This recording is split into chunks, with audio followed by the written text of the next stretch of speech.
आज राज्याच्या IT आणि AI विभागाच्या वतीनं मंत्री श्री आशिष शेलार यांच्या पुढाकाराने महाटेक CSR कॉन्क्लेव्ह हा आयोजित करण्यात आला। मोठ्या प्रमाणात टेक कंपनीज आणि इतर CSR पार्टनर्स सोबत जवळपास 150 कोटी रुपयाचे करार या ठिकाणी करण्यात आलेले आहेत। त्यामध्ये या कंपनीज वेगवेगळ्या ठिकाणी CSR ॲक्टिव्हिटी करणार आहेत।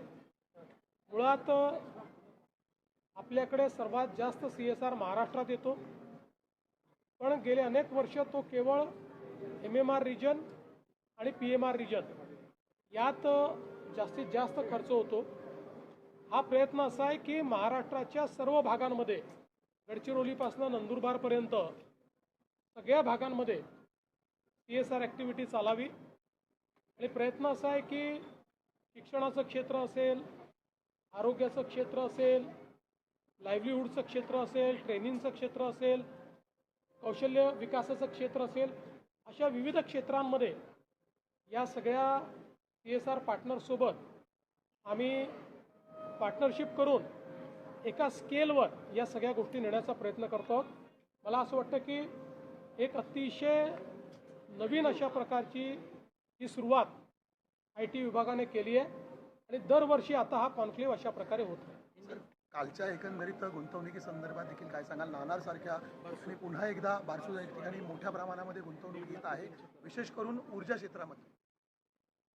आपल्याला कल्पना आहे की आता संपूर्ण जग हे ऊर्जा क्षेत्रामध्ये न्यूक्लिअर एनर्जीकडे जात आहे।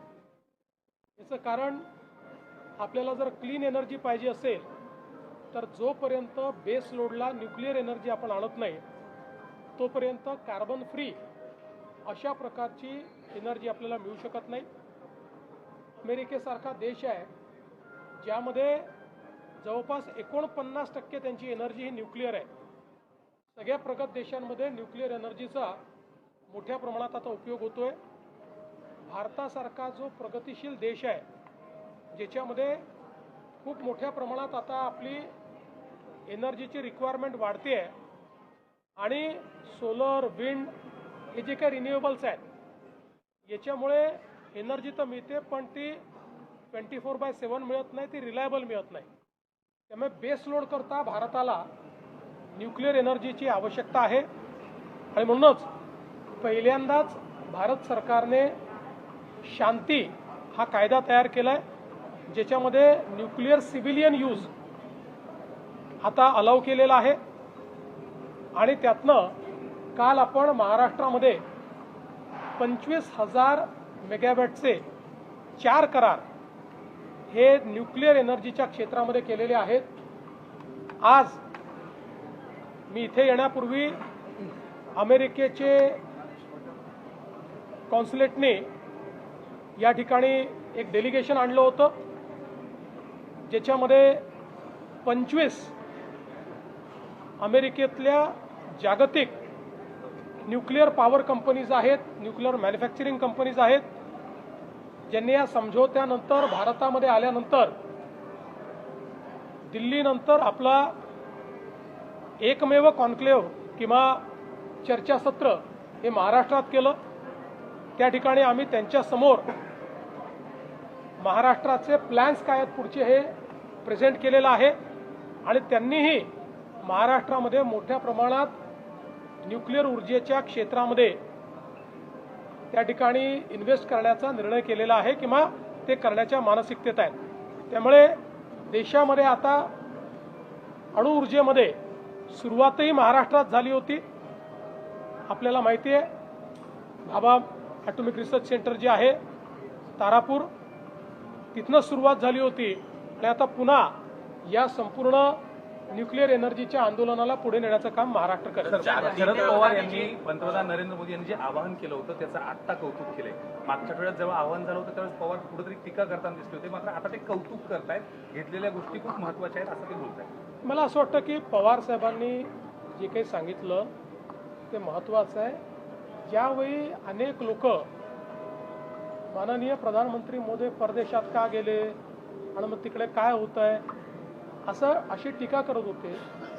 त्यावेळी ज्या प्रकारचे स्ट्रॅटेजिक करार वेगवेगळ्या देशांसोबत आज भारताने या व्हिजिटमध्ये केले आहेत, पुढच्या 10, 15, 20 वर्षाचं आपलं भविष्य आणि भवितव्य हे त्याच्यामुळे सिक्युअर झालेलं आहे.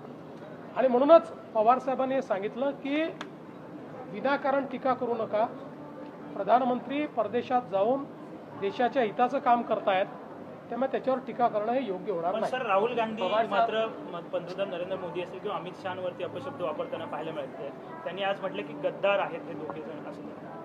मला असं वाटतं, मागच्या वेळेस मी सांगितलं होतं, पवारसाहेबांना फार राग आला. ते म्हणाले की मुख्यमंत्र्यांनी असे शब्द वापरू नये. पण मी पुन्हा सांगतो, हा रिजेक्टेड माल आहे. सर, राज्य सरकारनं घेतलेल्या निर्णयांपैकी 92% निर्णय हे प्रत्यक्षात अंमलात आलेले आहेत अशी सुद्धा एक आकडेवारी समोर आली आहे. 1.5 वर्षाच्या कारभाराच्या संदर्भात हा सगळा डेटा समोर आला. निश्चितपणे आम्ही आमच्या मंत्रिमंडळापुढे राज्य सरकारने घेतलेल्या निर्णयांची किती अंमलबजावणी झाली या संदर्भात ॲक्शन घेतलं आणि प्रत्येक विभागाने जे काही निर्णय घेतलेले आहेत त्या निर्णयाच्या संदर्भात त्यांनी प्रेझेंटेशन केलं. त्यात 92% निर्णय हे पूर्णपणे कार्यान्वित झाले. 8% निर्णय असे आहेत की ज्यातले काही निर्णय हे राज्यपालांकडे किंवा राष्ट्रपतींकडे प्रलंबित आहेत, ते कायद्याच्या स्वरूपात आहेत. आणि काही निर्णय हे 2, 3, 4 डिपार्टमेंट्स इन्व्हॉल्ड असल्यामुळे त्याचं अजून कार्य चाललेलं आहे. पण एकूण प्रगती जी आहे ती चांगली आहे. स्थानिक स्वराज्य संस्थांच्या निवडणुकांमध्ये भाजपची सगळीकडे ताकद वाढली आहे. हीच जर ताकद बघितली तर येत्या काळात म्हणजे 16 जागा आहेत, तेवढाच मोठा भाऊचा वाटा तिथं मिळेल. कारण ज्या पद्धतीनं समन्वयाच्या बैठका सुरू झाल्या, अनेक जण दावा करतायत. सगळे आमचा प्रयत्न असा आहे की तिन्ही पक्षांनी एकत्रित बसून याचा निर्णय आम्ही करावा. आणि निश्चितपणे मला असं वाटतं की वेगवेगळ्या निकषांवर आम्ही चर्चा करतो आहोत आणि या निवडणुकांमध्ये या सगळ्या जागांवर आम्ही तिघही एकत्रितच गेलो पाहिजे असा आमचा प्रयत्न असतो. सर, मराठवाड्यामध्ये अनेक ठिकाणी पेट्रोल डिझेल मिळताना दिसत नाही आहे. अनेक ठिकाणी कुठेतरी कमी पेट्रोल डिझेल देत आहेत. याकडे कशा प्रकारे याला लागून काही ठिकाणी खर्च आणि याचा देखील तुटवडा म्हणजे जाणीवपूर्वक दिसतोय किंवा काही ठिकाणी तुटवडा. मी आपल्याला एक सांगू इच्छितो, वारंवार केंद्र सरकारने सांगितलेलं आहे की पेट्रोल डिझेलचा स्ट्रॅटेजिक साठा आमच्याकडे आहे, त्याचा सप्लाय देखील योग्य प्रमाणात होतोय. पण विनाकारण जेव्हा पॅनिक तयार होतो आणि पॅनिक तयार झाल्यानंतर आपलं सप्लाय चेन कशी असते, आपली supply chain he over the years he evolve झालेली सप्लाय चेन असते. त्यामुळे एखाद्या पेट्रोल पंपावर किंवा एखाद्या एरियात, एखाद्या तालुक्यात वर्षानुवर्ष महिन्याला किती पेट्रोल लागतं, दिवसाला किती पेट्रोल लागतं, याच्या आधारावर सप्लाय चेन तयार झाली असते. आणि मग अचानक जेव्हा अफवांवर आधारित लोक जास्त पेट्रोल भरणं सुरू करतात त्यावेळी ती सप्लाय चेन डिस्टर्ब होते. याचा अर्थ साठा कमी असं नाही आहे. तर अशा प्रकारच्या पॅनिकने, उदाहरणादाखल आपल्याला माहिती आहे की एखाद्या बँकेमध्ये जर लोकांनी एकाच दिवशी पैसे काढणं सुरू केलं तर ती बँक पैसे देऊ शकत नाही, कारण त्यांचे पैसे डिप्लॉयड असतात. तशीच परिस्थिती आहे. मी लोकांना विनंती करतो, जागतिक परिस्थिती वाईट असतानाही आपण आपली सप्लाय चेन चांगली ठेवलेली आहे. पण आपण जर पॅनिक बाईंग केलं तर ती सप्लाय चेन नीट राहू शकणार नाही, त्यात डिस्रप्शन्स येतील.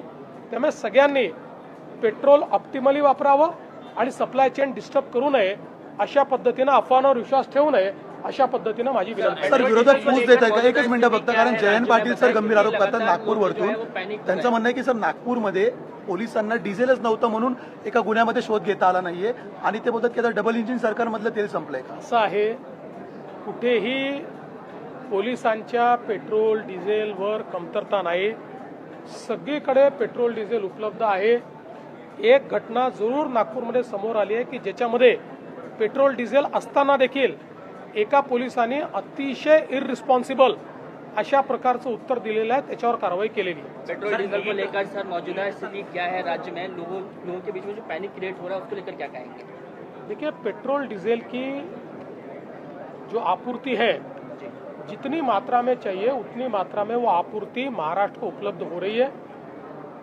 केवल अफवाहों के कारण जो पैनिक तैयार होता है उससे सप्लाई चेन डिसरप्ट होती है, क्योंकि वर्षों के अनुभव से सप्लाई चेन तैयार होती है।